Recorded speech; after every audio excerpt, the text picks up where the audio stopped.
Hello and a warm welcome to the first episode of Leading Voices, a podcast brought to you by Federal Bank, exploring the transformative influence of relationships in the making of some of the biggest enterprises. I'm Sunayana Nair, your host, and today we delve into the pulsating world of music streaming with the spotlight on Spotify India. This episode is with the super warm and uber cool Mr. Amarjit Batra, head of Spotify India. Join us as we uncover the fascinating journey of Spotify India through the symphony of the Rishtas it has curated, spanning customers, labels, artists, fans, and even competitors. So, hi Amarjit, welcome to Leading Voices. Firstly, I would like to begin by congratulating you and your team for the 5 years of Spotify in India. Thank you so much. I think it's been a crazy run for us, I think, and we are so delighted to be, here. As you know, this podcast is all about connections, the human connection that we make in businesses, right? And to what extent would you attribute Spotify's success to the relationships that you have built with your artist community, with your artists, labels, content creators, and how have you nurtured these? So we are in an industry which is, partly tech and partly, like completely media and creator industry. So I think I can answer it from both sides of it. I think if you look at the tech side of our business, I think to be successful, to create a product like what Spotify has created, I think you need to go extremely deep in building a strong network around with partners and being able to kind of collaborate together. And I think one of the core values at Spotify internally is being collaborative. So basically, collaboration is at the topmost, mind of everybody who works on the technology side of it. And we work with various partners around the world, and and we do that.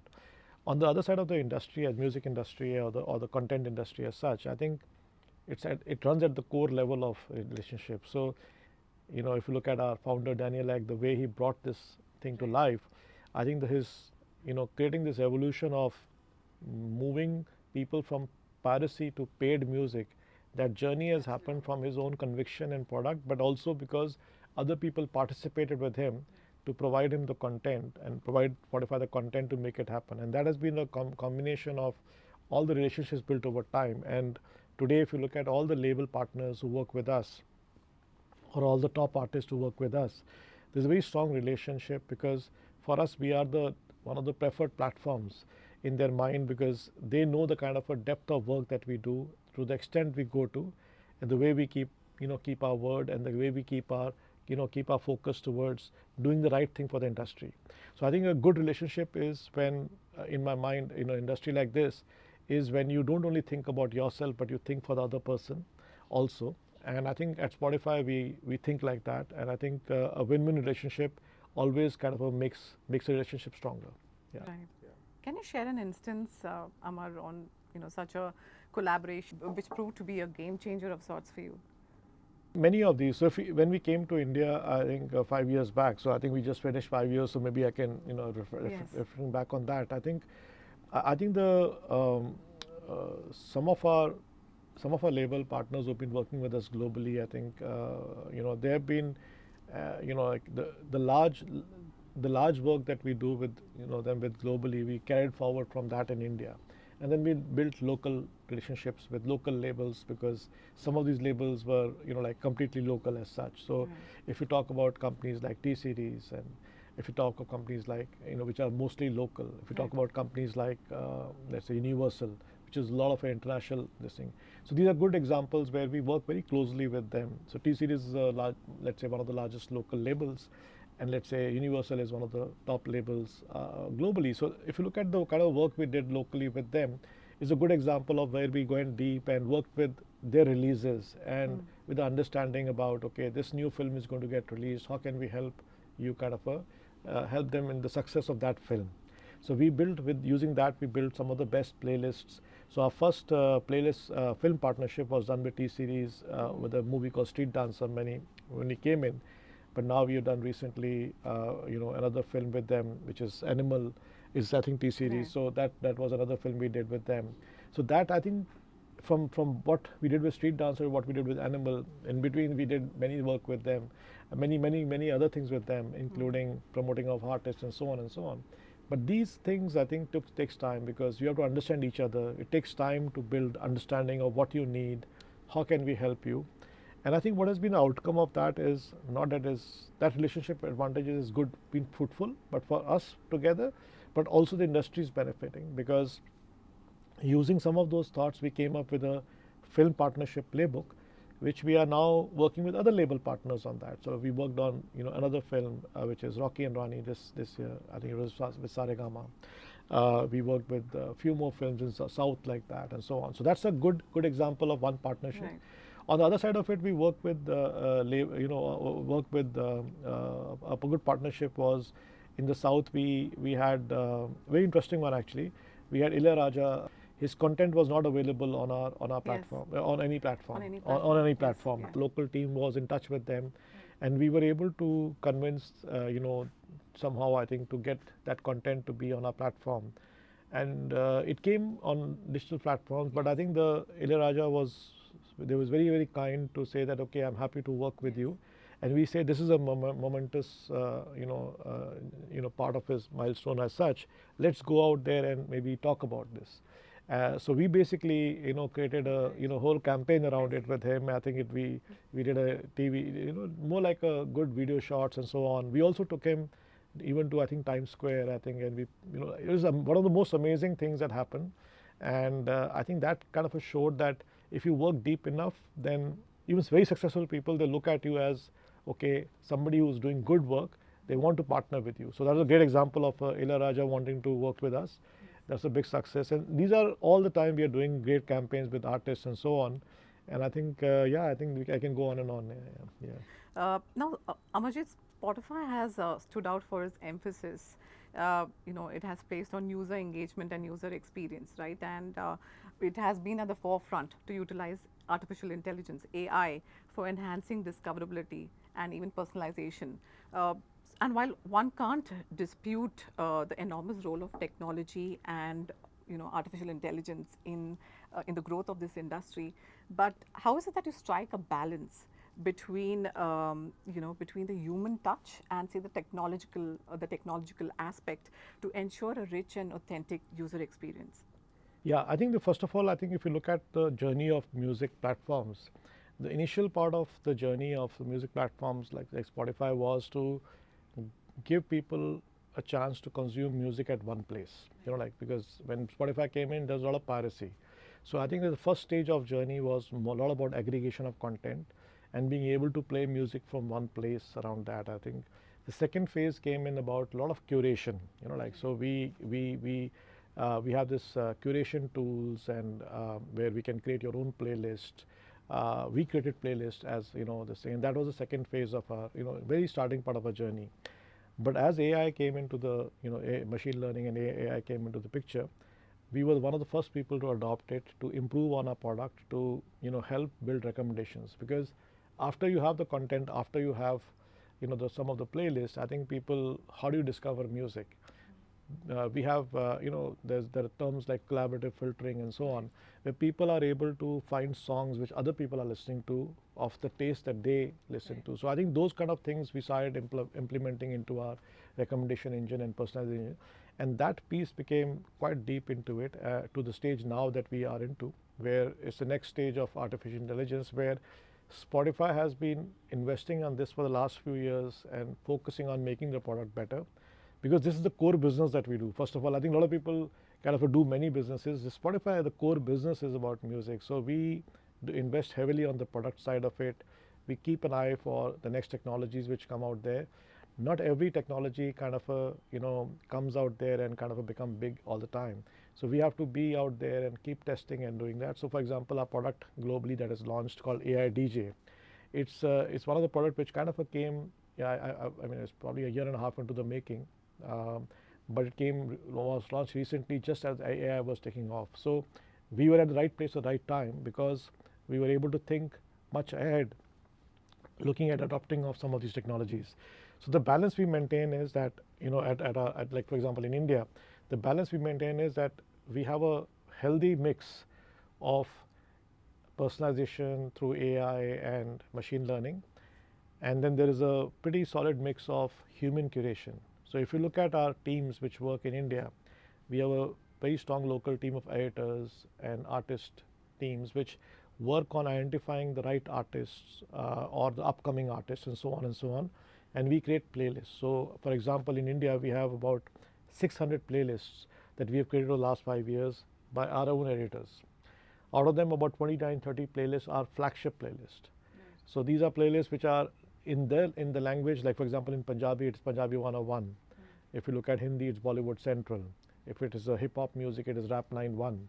So we have, for every top language or genre, there is a playlist which we have kind of made, and that's the core playlist. These are all made locally, and these playlists are then promoted internally, externally. We also do events. So there's a combination of technology, but there's a lot of combination of curation and expertise which goes along with it. And I think at Spotify we do a nice balance of that. Yeah. Absolutely, Amar. In fact, it's really fascinating how we spoke of the playlists. So I think Spotify has over 4 billion user-generated playlists globally. And there are some standout UGC campaigns that uses as a benchmark to say that this is how brands can connect with customers. We've had that, so it's wonderful. And moving on to but on that, I think the interesting thing is, like I was talking to you about, personalization through recommendation engines and so on. And I was talking about editor playlists. This is the third type of playlist which users create on our platform. I think that I personally believe is one of the most powerful pieces, because a lot of time people like playlists, recommended playlists, or maybe the expert playlist, but they also want to create their own playlists sometimes. And at Spotify, a good music fan would typically create their own playlist. In fact, we have amazing tools like collaborative playlists and so on, where you can create playlists in a group. You can actually blend a playlist with some in a blended playlist. So I think we have many things within that, and I think that piece is very, very interesting for us. So I think thanks for bringing it up. Blended was quite a path-breaking thing. That absolutely. So these are kind of things that we offer our users the freedom to make their own playlists. So and we have seen from data that a lot of our listeners listen from their own playlists and their own collections out there which they make. Absolutely, I do. Because you feel more attached to that playlist. You even come to know about the person, I think, through the playlists. I mean, the songs that he's listening absolutely to. I think some of the dating sites are now using that as a way to I think use that as a way to identify the matches. Now, no relationship comes without its fair share of challenges, right? And it gets tricky on business relationships. So how does Spotify navigate through such kind of challenges which may present itself occasionally, and what, according to you, are the fundamental blocks for maintaining a healthy relationship with all the key stakeholders to ensure a fair and consistent ecosystem? I personally feel that at the core level, I think a relationship is nothing but based on two important things. One is trust, basically. How do you build trust with people? I think. And the second is your intention. Okay, and I think at Spotify, I think good thing about Spotify has been that we have been quite consistent. From what we basically have been thinking and what we have been saying and what we have been doing. I think so. I think we came in with the mission to unlock the whole. I mean, if you look at our mission, unlock the the whole thing about human creativity and bring artists upfront to create success for them and have 1 million artists have a livelihood out of music streaming as well as on Spotify. And that mission, we are on that journey. We're consistently doing activities around the world to demonstrate that we are there. And today, the latest one is that we just released a report which said that the last year Spotify paid $9 billion dollars back to the industry.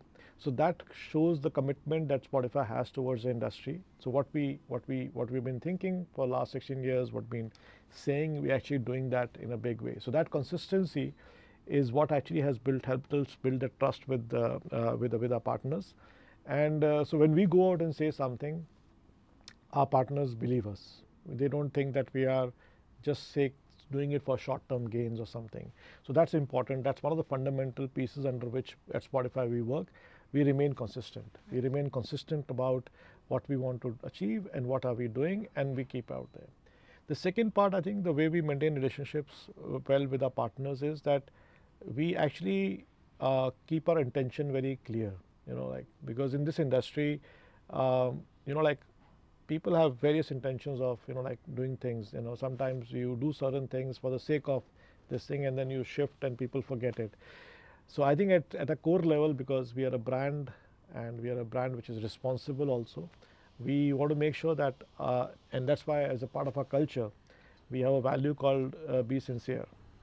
So sincerity is part of our own culture at Spotify employees, and that's what we demonstrate outside to our partners, not to our, within ourselves also, but we go out there and demonstrate outside, that we say that it is about how we are sincere to what we say and what we do.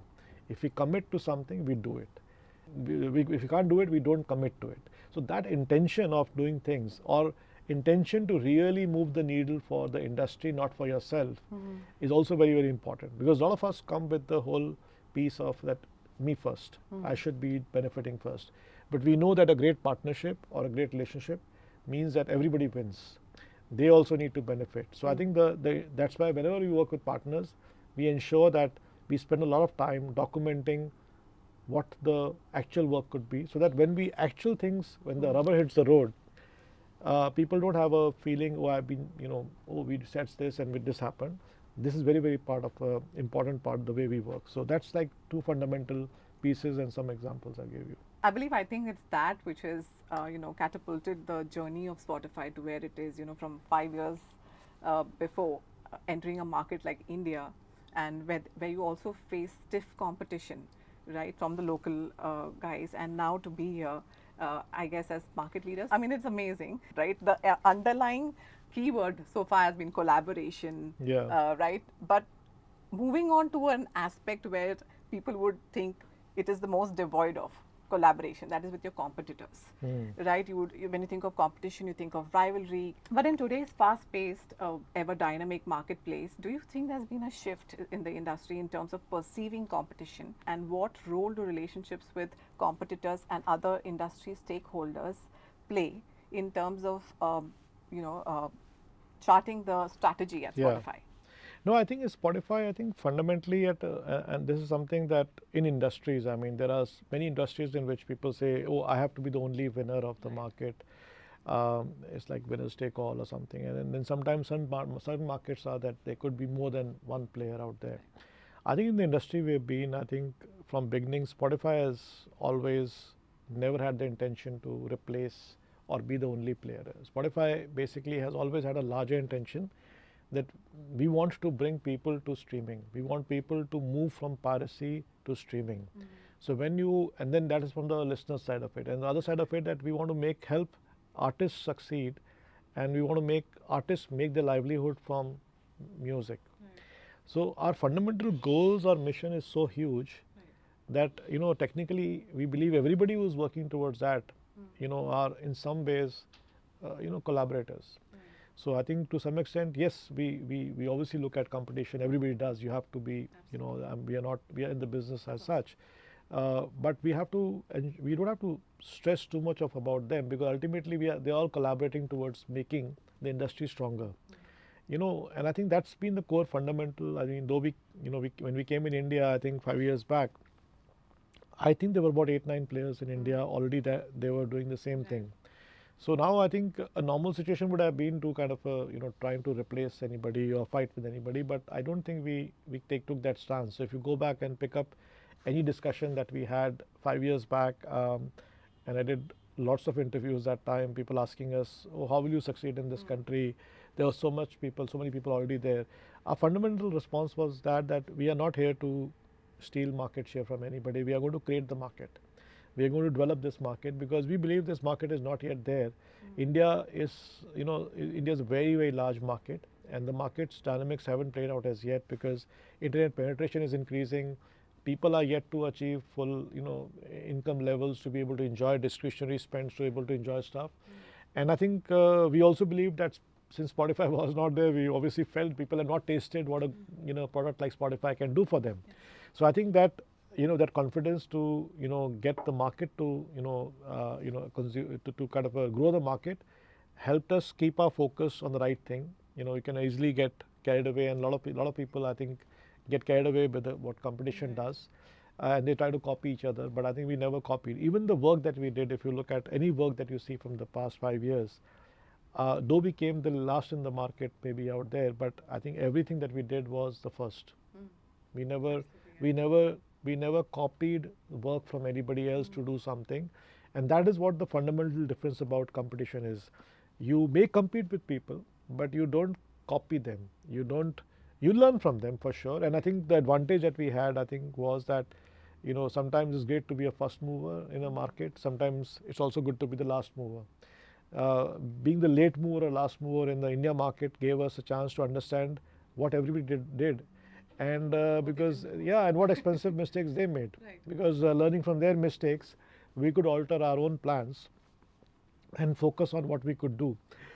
So in a way, I think in a nutshell, what I'm trying to say is that competition is a part of the game, but I think so far I think our focus has always been, and if it's been for the last 5 years, now we are in a pretty interesting position because I think we are a hugely loved brand here. We become the currency of success for every artist today. Any artist who wants to succeed, for them Spotify is the #1 place where they come and say, okay, my Spotify streams show me that I'm so much. People know it's a genuine data, it is the right one, so that's become a benchmark. And from a listener perspective, I think people have their own playlists, like Indians are creating their own playlists. It is part of our local lingo now. People are talking about it every time. So I think we believe that there's enough love not to think about anything like that, but I think about bigger things, like how do we still get people to move from piracy? How do we get more and more people to pay? How do we add innovative features which Indians would love to have? And those are kind of problems we are thinking of now. Yeah. Yeah, I think what comes to mind is that saying, what they say, a rising tide, it lifts all the boats. Yeah, no, I think, and I think sometimes also it's also important to make sure that some people can ride a wave, but some companies, if they really want to do hard work, they'll have to actually create things from scratch. I think we also believe that our job is to create this industry and help this industry grow. So I think I think we hope that we obviously ride that high tide or whatever, but we also create some of the nice waves that in the market so that people can ride on it. Yeah. And I also find it fascinating. I remember even reading about this earlier, that how we spoke of the local competition at that point, how many were there, and the largest players that were there, like Jio7 and even Ghana, they had tie-ups with telecom providers, some of the largest telecom providers or media houses. Yeah. And at that time, they were like, Spotify doesn't have all of this. How is it going to survive? But the way what you spoke about, knowing that what has been done and what is not been done, and having that gumption to follow your own heart, I think that's really commendable. And I think to that extent, I think I mean it comes back to relationships. Right. So I think sometimes you can ride relationships to achieve something. Sometimes you have to build relationships directly. So I think we have to do the hard job. We have to build relationships directly with our customers. Right. And that is a tougher job because that's you have to go down there and connect with millions of those people who haven't heard about your brand maybe, or don't know what you are. So I think that we did the hard job, and I think we are happy that we did that because we have built relationships with our millions of customers in this country. That's wonderful, Amar. Now, looking ahead, how does Spotify plan to continue fostering these kind of meaningful relationships in the future, internally as well as externally? Yeah. So so we have three relationships at a core level. I think if you look at one side, we work with our listeners, okay, and our job is to make sure that how can we build that relationship stronger. The other vector is on the supply side, where we have these artists and label partners, and this industry is increasing and booming. So how do we kind of keep being there for them and so on. But the third relationship is also with our partners. Our partners are people who are brand partners, who basically want to work with us, and they want to advertise on our platform. They also believe in music. They want their customers to experience music, so they want to be with us. And then there are other kind of partners who want to also partner with us to introduce Spotify to their captive base, for example, phone manufacturers or any other players or a e-commerce site and so on, and those partnerships also. So technically there are three ways I could look at these relationships. Each relationship, I think we have been building that up for the last 5 years, quite deep relationships out there. So on the listener side of it, we are trying to see how we can get our some of these listeners to come and experience us, because we are a digital brand, people consume out there, but we are kind of what moments can we give them where they can connect with us on the ground. So we have been doing events like Rap 91. So Rap 91 is a flagship playlist for hip hop music, and we've done 2 events in the last 2 years. One in Bombay, both of them in Bombay actually, Mumbai. On one side, we're giving a chance for all rap art singers to come out there and collectively sing and demonstrate their their talent. On the other hand, we are giving a chance for some of these fans to come and experience that. So these are kind of things that we are getting into where we are extending our relationship from online to offline. Same with film partnerships. We did Animal and Rocky Rani last year, where we had super fans of these these actors and films and so on to come and participate with us, and we created it more like a Spotify premium experience. So these are kind of things. We do events with podcasters. We're helping people, creators to like podcasting, how to become a podcaster, how to scale to become podcaster. So we do podcasting events. We do 2 podcasters day, one in Delhi, one in Bombay.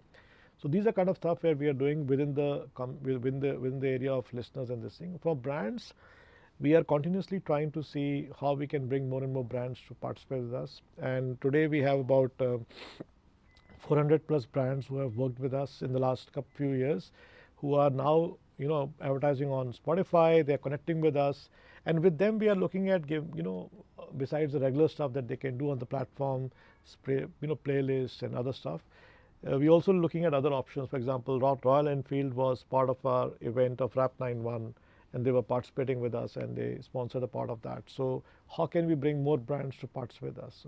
And we're always looking for more good ideas to see what could we do with the brands to help them grow their brand, plus also Spotify to kind of connect with customers through them or with them. So that's wonderful, Amar. And here's my last question to you. There is no debate that music touches all our lives, right? So before we wrap up, can you share a personal story where music played a significant role in maybe clinching a deal or forming some kind of a connection with someone? No, I think if I look back, I was running a pretty boring business earlier. It was classifieds, classified. So I think my entry into music business was surprised because I didn't come from the music industry. Yes, I've been in eBay, I've been in OLX, which is more classified e-commerce. So I think sometimes deep down you sometimes wish for it. I used to be a big fan of music during my earlier days. I mean, still am actually. And for sports, I used to always say that at some time in my life I should work in music or sports. Little did I know somebody reach out to me and say that would you want to interview for a role in as a Spotify MD. I said this looks like interesting because it kind of connected many dots for me. But the major dot was that I think I would be listening to music while working. That I think was powerful. So that was the connection I think I could say was the best connection with music. And I think the second connection is that both my kids and my wife were all big music fans, I think. And I think the kids were at an age where they were crazy about music. So I think it just made it super cool to be working for the music company when music business when your family loves music. So I think it in a way I think I'm still popular with my family because I think You're still cool. Yeah, still cool because of otherwise I think That's a smart move. Otherwise I'm a pretty boring guy. Yeah. Superb. Thank you so much, Amar. I think I don't know if many people knew this about you. What do you love to listen, by the way? Oh, I listen to everything. I'm a big fan of now Punjabi music because I think the Punjabi 101 playlist is rocking. I'm listening to a lot of I-pop music, which is the independent music and the whole, I-pop super hits. Okay. And I'm a big fan of Bollywood Central, so Bollywood music is great. But I keep listening to many because I'm also handling a larger region now. So I'm listening to music across Africa and Middle East sometime and maybe around the world. Do you have a playlist on Spotify? I have my own playlist. I think I have a playlist. I made it for my wife. When the friends came home, which is still my favorite playlist. It's called Bollywood Must. Okay. Must has 2 meaning, MUST, must and must. So I created, and I think I still go back and when we drive down, go back and listen to that playlist, which is pretty cool. I like it. Yeah. Thank you so much, Amar, Thank you for so your much. time. This has been a fascinating conversation. Thank you so much. Thank you so much Thanks for your for time, coming sir. along. Thank Yeah. you. And there you have it, the Spotify story, a melodious testament to the power of human connection in the music streaming business. We hope you like the conversation. Stay tuned for more captivating stories on Leading Voices, where we continue exploring the transformative power of the human quotient in the success of some of the biggest businesses. Don't forget to like, share, subscribe, and stay tuned for more enriching conversations with industry leaders on Leading Voices by Federal Bank. Until next time, keep listening, keep connecting.